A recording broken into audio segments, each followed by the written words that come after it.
دا دی د دې مور یو بچی دی او د مور د ټولې زندګۍ امید ورسره ده. ماښام چې راسي ورته مورې ما د قرآن حافظ کا، مورې ما د قرآن عالم کا، مورې ما پر قرآن باندې وقف کا. د پلانکي کاکا بچی عالم سو، حافظ سو، پلانکی وقف سو.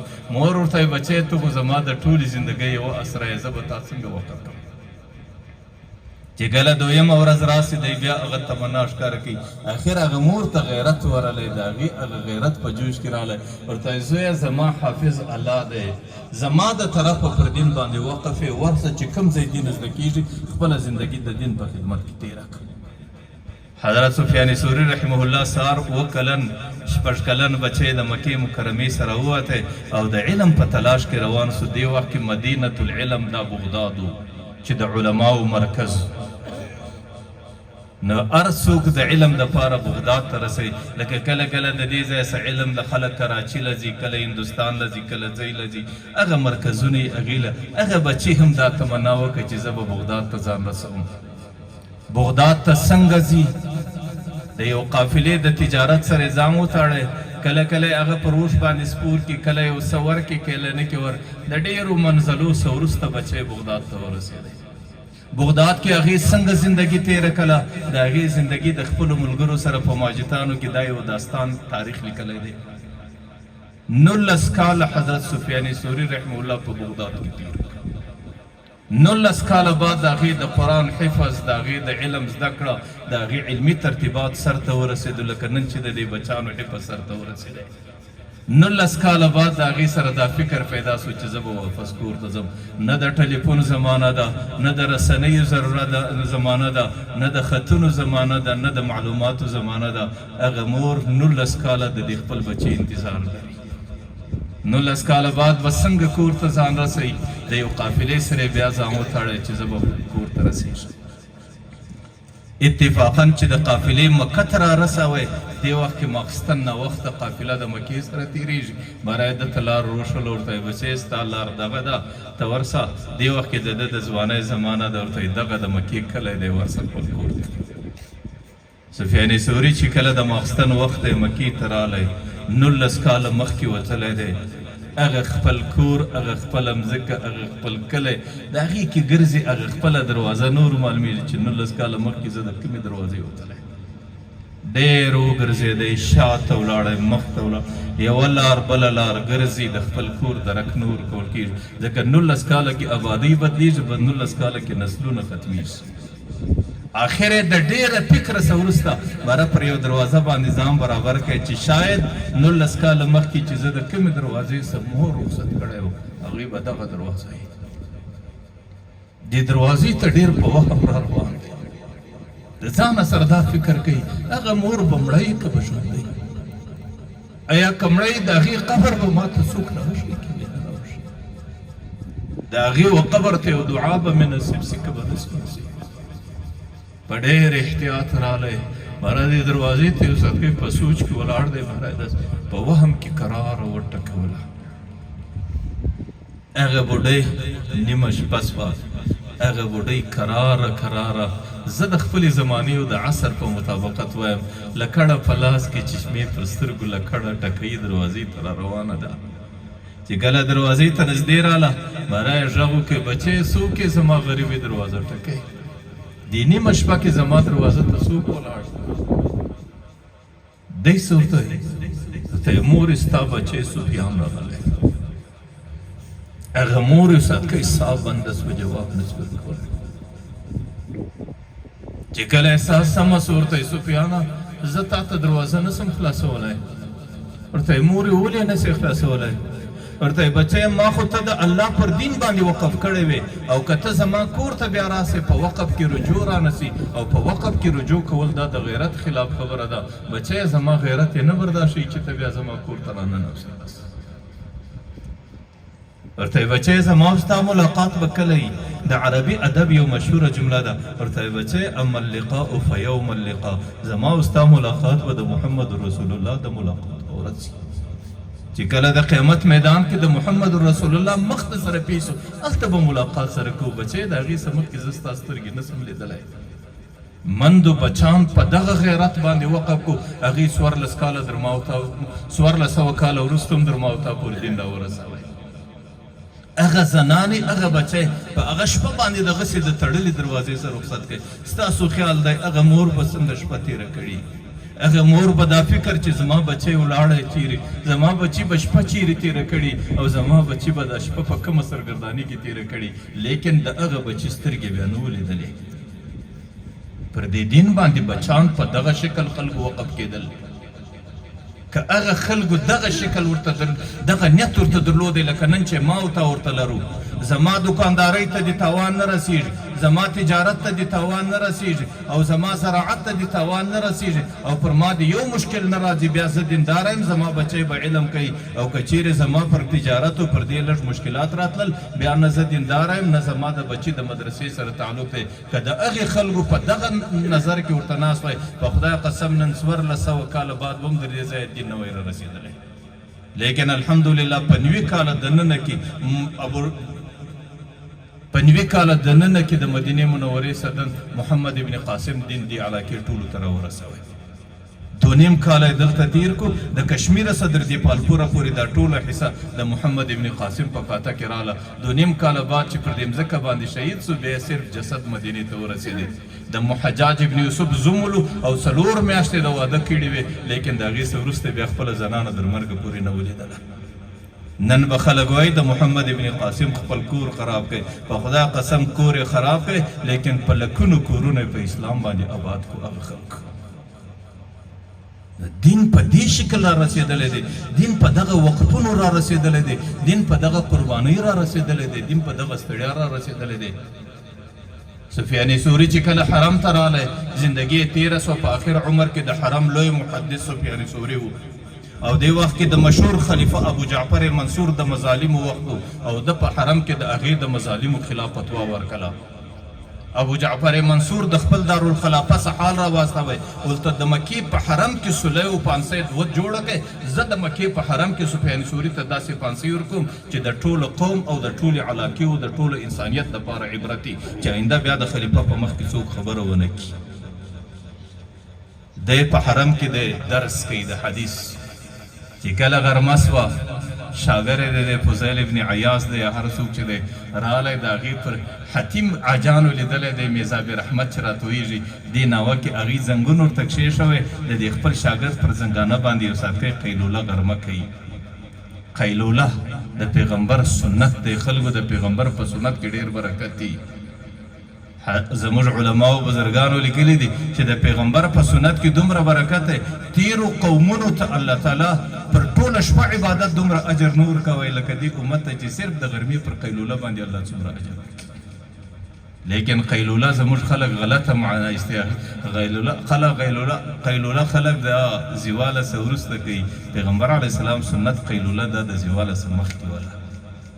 د زیواله څه مخکې لږ ساعتۍ د ارام او د راحت په نیت باندې پرېوتل او د پیغمبر د سنتو د اتباع په نیت باندې آرام کول، الله انسان ته دومره اجر ورکوي چې نورو قومونو ته الله تعالی پر ټوله شپه عبادت باندې دومره اجر نه ورکوی.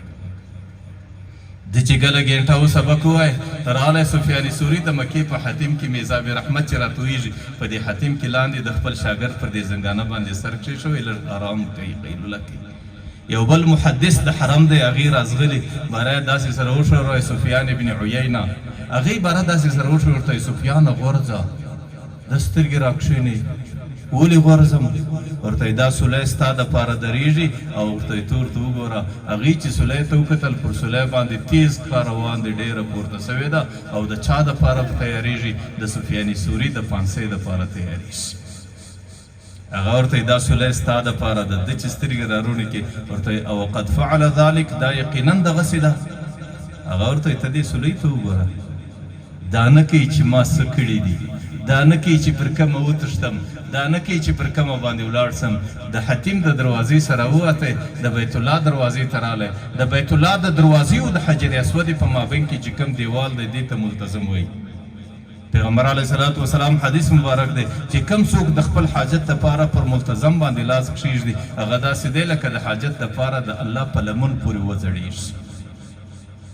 بره رالی پر دې ملتزمې بارخو کښې شوی سینه و لاسونه یې ورباندې کښېښول څه وایي په دې خپل محبت پر الله یو ناز کوي ته یا الله که ابو جعفر منصور مکې ته در سره داخل سو زما او ستا په مابین کې به نوره دوستي ختمه سي بس په دې خپله دوستي پر الله ناز کوي یا الله که ابو جعفر منصور مکې ته در سره ننوتی زما او ستا نوره دوستي ختمه ده ابو جعفر منصور طایف ته نه راورسېدی د طایف څه مخکې جحون دی او د جحون در دومره لوی تاکونو د هغې آس ولوېدی چې په میاشتو بیا د هغې جسد شانوسو راپورته کولی چې کله جسد راپورته کوي د مکې حرم لی راوړی د جنازې لمونځ برته سفیان ثوري ورباندې وکړي چې کم خلک د دین دپاره وقفو هغې خلکو ته الله تعالی داسې زندګي ورکړې وله نو دا هغه مبارک بچان دي چې الله تعالی د دین دپاره د دې بچانو انتخاب کړی دی او د مور و پلار په زړونو کې قرباني ورچولې ده هغې دا خپل بچان د دین دپاره وقف کړي دي پیغمبر علیه صلات وسلام به حضرت ابو هریره ته څه ویل معروف شاګرد او نږدې شاګرد یا ابا هریره تعلم القرآن وعلمه ای ابو هریره قرآن کریم زده کوه او بچانو ته ورښیه ولا تزالو كذلك حتى يأتيك الموت در مرګ پورې د قرآن کریم د شغله سلاس مه کاږه فإن أتاك الموت وأنت كذلك که مرګ رالی ته د قرآن کریم خادم وې نو زارت الملائکة قبرک ما یزار بیت العتیق بیا به ستا قبر د خاورو کوړه نه بیا به ستا د قبر د زیارت دپاره د اطرافو د عالمه څه ملایکې راځي لکه د بیت الله د زیارت دپاره چې د اطرافو د عالمه څه انسانان راځي نن چې ستاسو په دې قبرستان کې ستاسو په دې ادره کې د حافظ قبر دی د عالم قبر دی دا د عامو قبرونو په شکل باندې مه ورته ګورئ دا هغه قبر دی چې دا سهار و ماښام د ورځې او د شپې دا د ملایکو توابګاه ده دا د ملایکو زیارتګاه ده او سهار و ماښام دې له ملایکې راځي او پر دې باندې تواب کوي او د دې زیارت ته ملایکې رارسېږي پیغمبر علیه السلام حضرت ابو هریره ته وایي که د زندګي د قرآن په خدمت کې تیره کله مرګ رالی بیا به د قبر د زیارت دپاره ملایکې راځي لکه د بیت الله د زیارت دپاره چې انسانان په کوم شکل باندې راځي زموږ د بزرګانو کې حضرت مولانا احمد علی لاهوري رحمه الله تیر احمد علی لاهوري په دې نږدې عصرونو کې د ټولو پر دې اتفاق و چې دا صاحب کشف ولی و د خپل کشف یو خبره به زه درته وکړم د په خپل درس قرآن کې لیکلي دي وایي د لاهور د چوبرجي کې غالبا د دا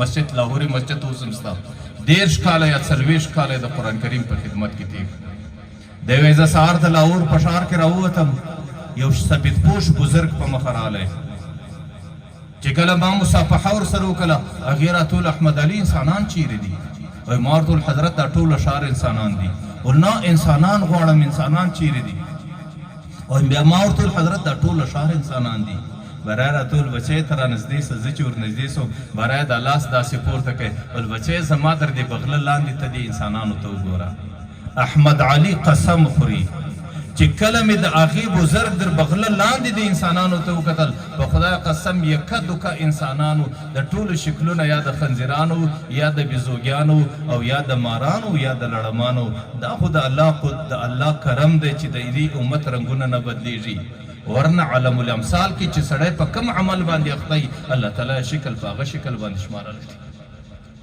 خلکو دا د پیغمبر پر آخرني وخت باندې ژړا وله چې کله عزرائیل علیه السلام راغلی اجازه یې وغوښتله پیغمبر علیه السلام جبرائیل علیه السلام ته اجازه ورکړم د روح د قبضېدو هغې ورته ویل که الله تعالی په اسمانو کې شپه شوقې دی او اسمانو کې انتظار دی او اسمانو کې استقبال دی پیغمبر علیه صلات وسلام ورته د یوې خبرې ارمان لرم د یوې خبرې د پوره کېدو تمنا لرم د هغې چې هغه خبره نه یې پوره سوې در هغه وخت اجازه نه شم ورکولی جبرائیل علیه السلام ورته د کومې خبرې تمنا دې پاته د ارمان دې پاته دی ورته د دې خبرې معلومات غواړم چې زما څه وروسته به الله زما د امت سره څه کوي حضرت جبرائیل علیه السلام وایي زه به د سترګو په رب کې پورته ځم حضرت جبرائیل د سترګو په رب کې عرش ته پورته سو الله پیغام ورکړي لا نترکو امتک بعدک ستا څه وروسته ستا امت بې اسرې نه پرېږدم زه د هغې حفاظت په خپله کوم پیغمبر به راول الان قرة عیني ای جبرائیل اوس مې سترګې خونه کې سوې برای دستي حضرت عزراییل علیه السلام ته اجازه ورکړله چې کله عزرائیل علیه الصلاة وسلام د پیغمبر پر نبض ګوته کښېښو د پیغمبر آخرنۍ چغه په د زندګۍ هغې د خولې څه څه وختله پیغمبر آخرنۍ چغه دا وکړه ول الصلاة وما ملکت ایمانکم خلکو چې لمونځ پرې نږدې او خلکو چې د خپلو ماتحتو انسانانو سره ښه سلوک درڅه پاته نس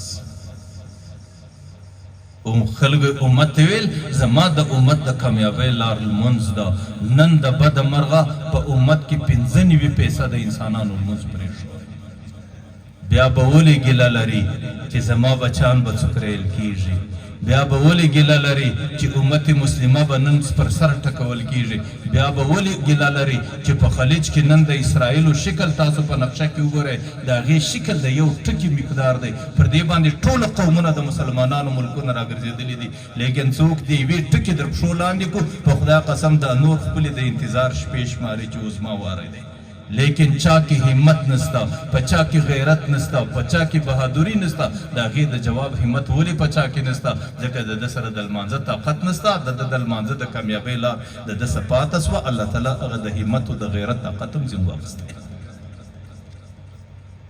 نن زما او ستا رنګونه نه بدلیږي خلکو دا د پیغمبر آخرنۍ ژړا وه ورنه چې د بني اسرائیلو په باره کې الله پیغام راستوی چې کونو قردة خاسئین سهار به په بیزوګیانو بدل په خدای قسم که در ما او تا ګناهګاران په هغې کې زنا وه په دې امت کې نسته په هغې کې بېلمانځي وه په دې امت کې نسته په هغې کې غلا وه په دې امت کې نسته په هغې کې قتل و په دې امت کې نسته په دې امت کې چې نن کوم حالات روان دي د هغو تیز حالات د ګناه په شکل روان دي لیکن شکلونه ولې نه بدلیږي د دې په خاطر نه بدلیږي چې پیغمبر علیه صلات وسلام اخرنۍ ژړا الله ته وکړه چې زما امت به بې اثري نه پرېږدي نو احمد علي لاهوري رحمه الله وایي چې هغه انسانانو ته چې ما د هغه بزرګ د دې بغله لاندې وکتل ټوله په ناولدو شکلو باندې چې کله احمد علي لاهوري وفات سو د لاهور په چوبرجي کې اوس هم قبرستان کې قبر دی ډېره زمانه د هغې د قبر څخه خوشبویي راولاړېدله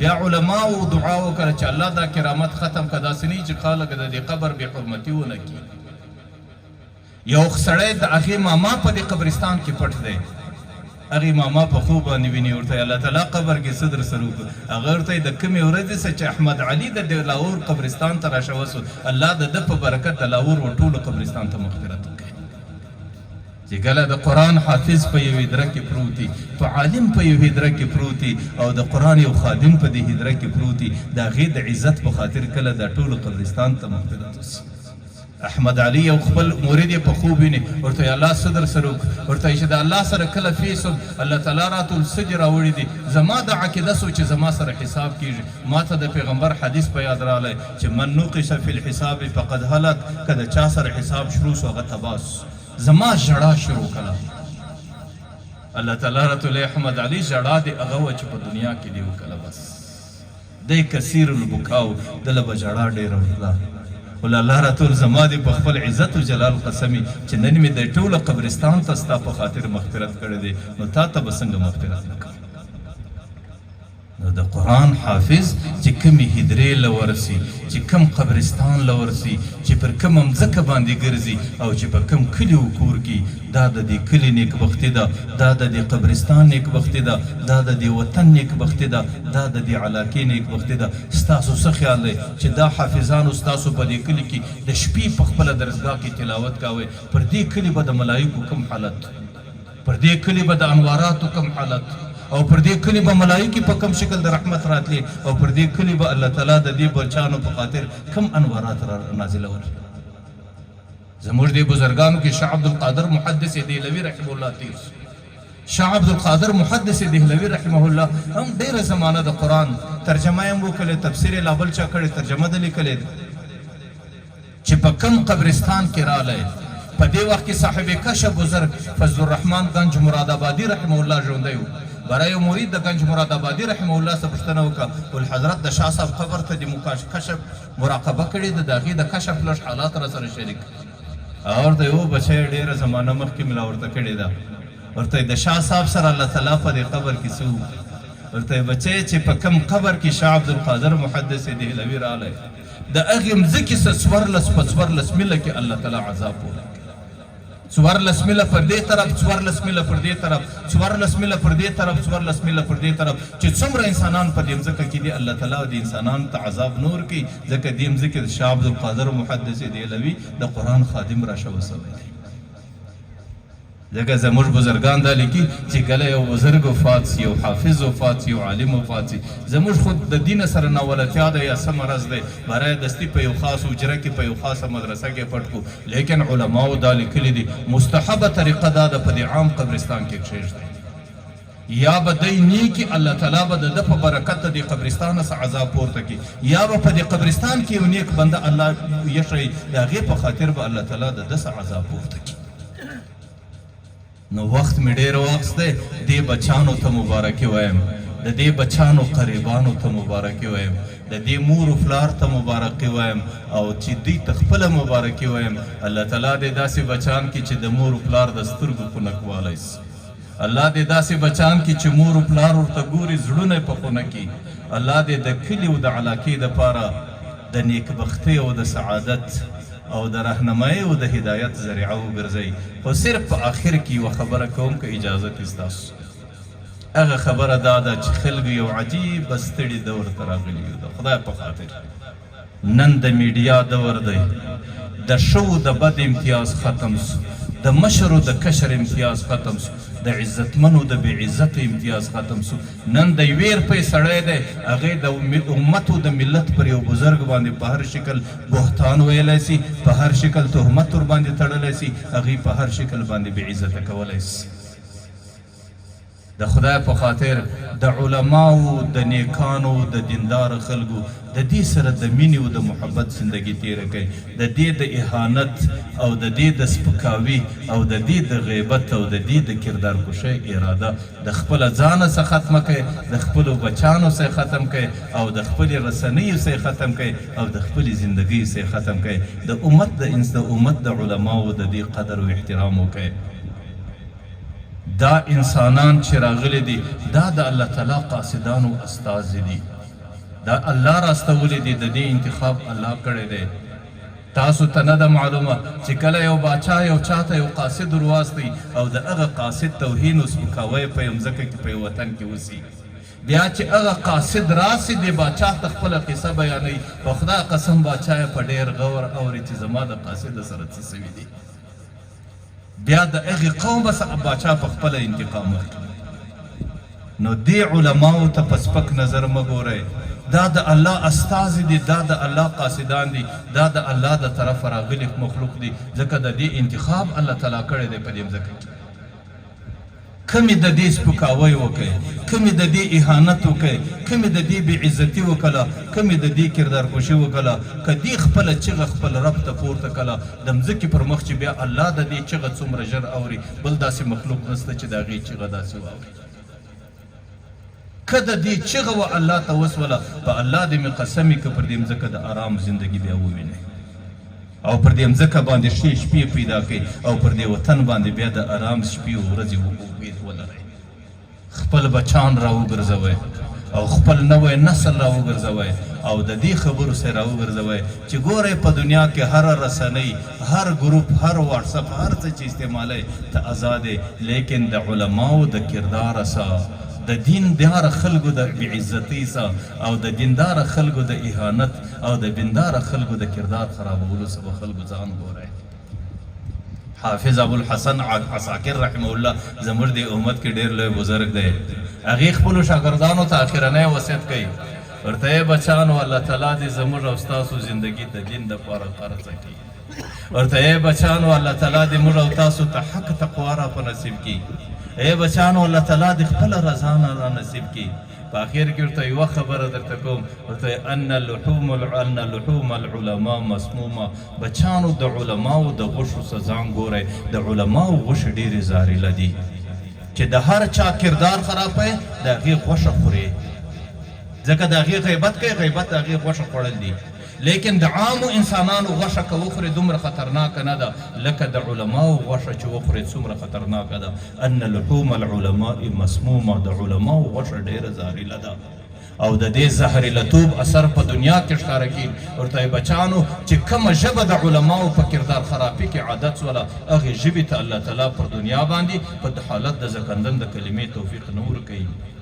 دوو ژبو ته الله پر حالت د زکندن د کلمې د وینا توفیق نه ورکوي. یو هغه ژبه چې په هغې باندې د مور و پلار بېعزتي وسوه، او دویم هغه ژبه چې په هغې باندې د امت د رهنمایانو بېعزتي وسوه. د هغه ژبې څخه الله تعالی پر حالت د زکندن د کلمې توفیق اخلي.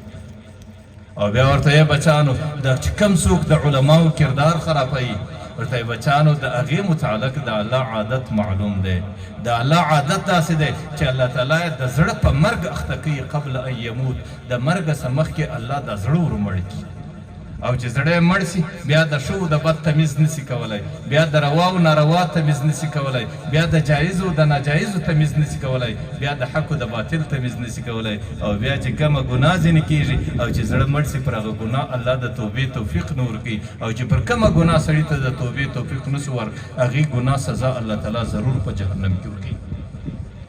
علامه عبدالحی رحمه الله لیکلی دی که چیرې د یو عالم د یو بزرګ اهانت په دې وجه وسي چې د دې تنظیم د دې ډلې د دې فرقې سره د علماو سره مینه لګېږي، بس په دې وجه د علماو پسې غلط پوسټ کوم، په دې وجه په علماو پسې غلطه خبره کوم چې زما د علماو سره لګېږي نه. هغه وایي دغه خبره د دې سړي دپاره موجب کفر دی. علماو لیکلي دي چې دا سړی کافر دی، او چې کافر سو زنانه پر طلاقه ده، او چې کافر سولو بیا د مسلمانانو په ادره کې د ښخېدو حق نه لري چې دا سړی دلته کښېښودل سي. که پلار مسلمان تیر سوی دی، که مور مسلمانه تیر سوی ده، که قوم و قبیله ټوله مسلمانه ده، خدای د اسلام څخه ووتی، ځکه دا د الله د دین شعایر دي. د دې توهین باندې علامه عبدالحی رحمه الله لیکلي دي چې دا سړی کافر کېږي. شاه عبدالعزیز رحمه الله لیکلي دي چې بغیر د سببه د عالم اهانت کول دا موجب کفر دی.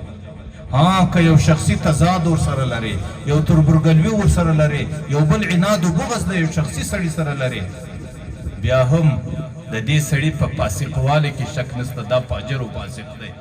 او په دې خبره کې هم شک نسته چې دا د الله د غضب او د عذاب مستحق دی، او پر دې سړي به د الله غضب او عذاب راځي چې کم سړی د یو شخصي عناد په خاطر د علماو سره. علامه عبدالوهاب شعراني رحمه الله یو کتاب لیکلی دی عهود محمدیه، په هغې کې خپلو ملګرو ته خبره کوي، ای ملګرو موږ دوی د دې امت څخه د پیغمبر علیه السلام د طرفه یو عهد اخیستی دی.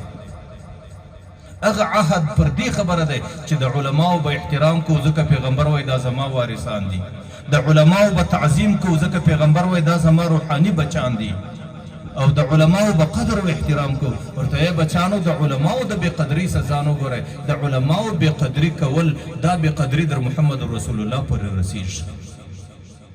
لکه حافظ علامه ابن کثیر یو حدیث را نقل کړی دی، من اهان عالما فقد اهان العلم، چې د عالم اهانت یې وکړي د علم اهانت یې وکړي. علم چا راوړی و؟ ومن اهان العلم فقد اهان النبي، فقد اهان النبي ځکه علم نبي موږ ته راوړی، دا د نبي اهانت دی. ومن اهان النبي فقد اهان جبريل، دا د جبرائیل اهانت دی. ومن اهان جبريل فقد اهانه الله، هغې د الله اهانت وکړي. ومن اهان الله اهانه الله یوم القیامه، چې کوم څوک د الله سپکاوی کوي الله تعالی د قیامت په میدان د سخترین سپکاوي سره مخامخ کوي. نو د خدای په خاطر آخره خبره دا ده چې خپل نوی نسل دا د دې مرضونو سره وګرځوئ، د دې میډیا د غلطو پوسټونو سره وګرځوئ، د دې بېدینه معاشرې د منګلو سره وکاږئ، او د دې بې حیا معاشرې سیلاب ته د خپل نوی نسل مه ورلاهو کوئ، مه یې غرقوئ. بیا به مې داسې د لاسه څه ووځي چې بیا به بغیر د تباهۍ و دې معاشرته نور هېڅ ور خواته نه وي. نو الله تعالی دې زموږ او ستاسو دغه مجلس قبول کړي، الله تعالی دې دغه بچان د دې محنت دې قبول کړي، الله تعالی دې د مور و پلار په دې بچانو ارمانونه پوره کړي، الله تعالی دې زموږ د معاشرې بهترین بچان، د معاشرې ښه محدثین او علما، او د معاشرې بهترین رهنمایان او هدایت کننده انسانان د دې انسانانو څخه جوړ کړي. الله تعالی دې دا څو خبرې قبول کړي.